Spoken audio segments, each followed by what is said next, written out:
Good news, everybody. I've been chosen to get $100 cash back on Venmo. How about that? This video is going to be a little quieter than usual. I'm not even in the middle of the screen. I'm like looking off to the camera off to the side. Hey, how's it going? I put my child to sleep and she's like 2 rooms over and she was not wanting to go down. I can't be yapping at a loud rate today, so guys, bear with me. I also cut my hair today. Brother's getting married on Saturday.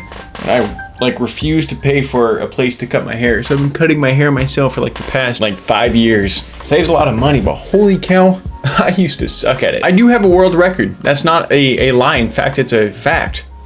Over the years, I've tried for a few different world records when it comes to speedrunning specifically, which is where I have one of my world records. Speedrunning is such a fascinating part of the online community, and it's a part that I really enjoy, as do a whole lot of people, obviously because it's so huge. But I think it plays a very important role for games in a more niche way than just being a fan of the game in general. Now, obviously that is like a very basic and bold statement to come out and say that speedrunning is good for the community, because it is. I said so. But to be able to specifically have a task that you could sit down and say, I am trying to accomplish this one thing, and this becomes your main focus, is such a really cool idea of video games, because it keeps old games from dying out and from becoming boring in a lot of sense. People are still speedrunning old Mario games, old Mario Kart games, and a lot of old games, regardless of what it is, to try to make things go as quickly as possible and find the fastest route. And that's really cool because it keeps those old games from dying, but it also gives people a purpose to play them beyond just playing for enjoyment, which obviously isn't a bad thing because you want people to enjoy the old games. But when those old games can stay relevant in terms of updating a leaderboard that's active to this day, it adds something that's really cool. Now, speedrunning has been Speedrunning has been around for a long time, and although it has been, I actually stumbled into it completely on accident. I had heard that it was a thing, but I never tried to do it, and for whatever reason, I saw that people would speedrun things, but I never thought that it was this broad, huge thing. I thought it was fake. I mean, it sounds really stupid, but the way I found out about speedrunning was years ago, when I was probably 21, 22. What's 9 plus 10? 21. But I was trying to find a way to connect with my younger brothers, and they both played Minecraft, and they both really liked it. So like the boomer I was at the time, and still am, I literally went to YouTube and typed in Minecraft and hit enter. And the first thing that popped up was a Minecraft speedrun. And that was the first time that I realized, oh, people are doing this and actually keeping track of it. But then it completely went out of my mind, and I forgot that whole scenario. As a quick tangent, and it'll come back all in a full circle because that's how storytelling works, or at least good storytelling. I've never been super deep into video games. I love playing them recreationally and all that stuff, but I'm not the guy who's played every single game known to man. And I think that's really cool, not in some quirky sort of I'm cool way, but it's cool because I get to rediscover a lot of games for the first time long after they're out, and I get to enjoy them. I quite literally just am recently going through the Halo series for the first time, and those games, I tell you, they're pretty good. But there really are only 4 games that I'll play on a regular basis. Maybe 5 if you want to count Mario Kart. But I'll play Star Wars Battlefront 2, Forza 4, not Forza Horizon 4, Forza Motorsport 4 that came out in 2012, Minecraft, and the 4th one, NCAA 2011, which I actually only really will play to work out because I'll just do push-ups every time I score a touchdown, which I really need to work out tonight. I told myself I'm going to work out every night after my child goes to bed, with the exception of maybe 1 or 2 nights a week. So trying to get in at least 5 a week. Because I've been losing weight and I need to gain it back from knee surgery because my knee is tiny. I'm actually doing fantastic. I haven't missed a day yet, except today's the first day that I haven't. So maybe I should hit some push-ups really quick. All right, give me a second. Ow, my wrist hurts a little bit. Maybe I should not work out. All right, I just rocked out 50 push-ups. But within those 5 games, I have become pretty decent at them. On Forza 4, I have one of the highest racer ratings that anyone has ever gotten, just because I played it so much. NCAA, I just said, I really only used to work out. Holy cow, I'm out of breath from just 10 push-ups. Man, 11. Am I jacked yet, chat? Minecraft, I could literally make entire YouTube channels about, and I still have a server that I've been running for 5-6 years. So, 5-6 years.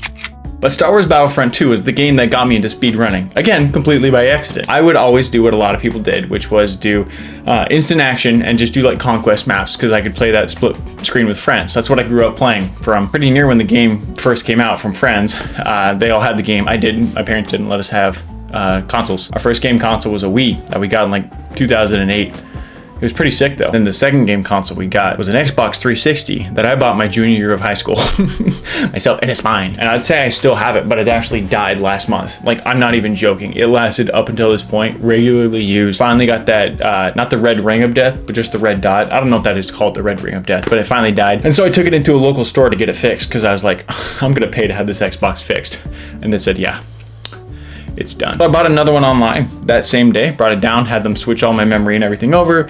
It has a whole lot more RAM. RAM has more memory. Is that RAM? That's not RAM. Gosh, I'm so old and stupid. But I continue to play the games on it. And in Star Wars Battlefront 2 is the one I play the most regularly. About 7 years ago, I don't know, about 6 years ago, I started doing the conquest, and I was selecting the same maps and same teams every single time. And so what I wanted to do was just time myself for the fun of it. So I literally got out my iPhone, started playing the game, and as soon as I started, I hit start. As soon as I finished the last map, I hit finish. I was doing that for a long time, and it was fun, like about a full year before I realized, you know what, speedrunning's a real thing. They probably have leaderboards for it.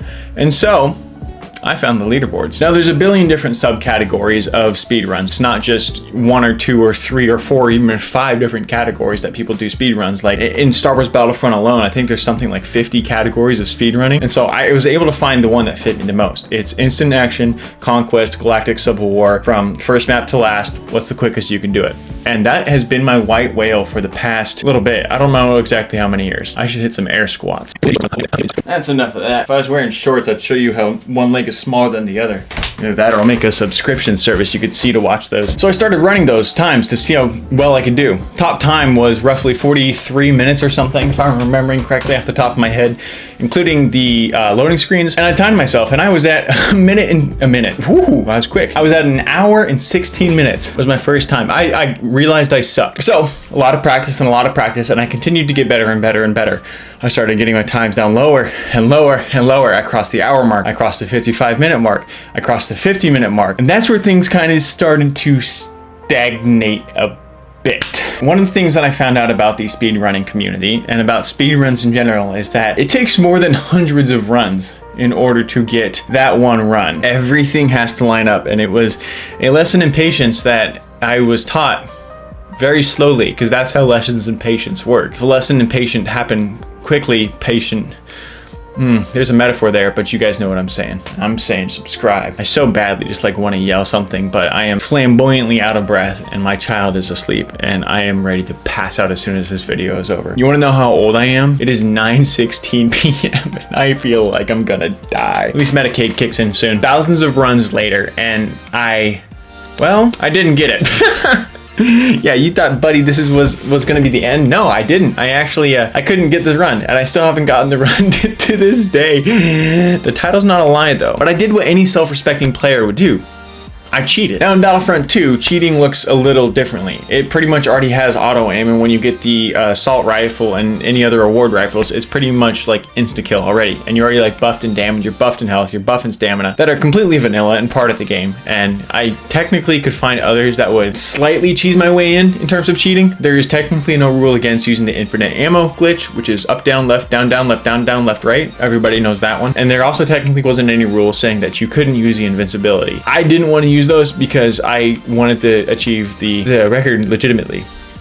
Kind of. So what does cheating on a 2005 Xbox 360 game look like? Because no, I was not playing this on the PC because my aim with my hands is horrible. Well, I did something that is very uncommon now, and it's stuttering. I use split screen. I invited my brother over, and I was actually so dedicated to getting the record that I printed out every single map, and I drew out the routes for where I would take and where he would take in order to best maximize the chances of beating the map the quickest. Because the thing that you're fighting in every speed run is RNG for the most part. And in Star Wars Battlefront, the RNG that you're fighting is the chance that your teammates will capture a base before your enemy does. It is almost always 50-50 for every single map, and you have to run through 17 different maps. So the odds that you get 50-50 every single time are very low, and that's pretty much the speed running you're facing. And when you do 2 players, that drops down to about 25%. So 25% of the time that you actually succeed, which is still low, but compared to the something like 2.5%, it's significantly higher. We started doing speed runs, and we did run after run after run, and we realized very quickly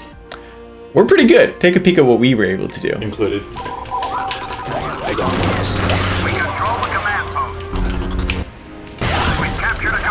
I got mine. We'll have to get the sound back. Just go, just go, just go. On the sides. What are you? They're losing reinforcements.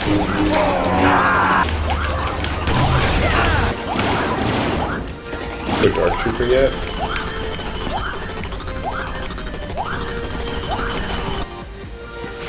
Okay, we kind of saved that one. Kinda did. Now, Boomer, calm down. Technically, there was no rule that you could not use split screen to achieve a world record. However, I do actually have a little bit of moral compass around me, guiding where I go. And I am part of the Discord, the speedrunning Discord for Star Wars Battlefront 2, and I just couldn't put it in and try to say that this was actually legitimate.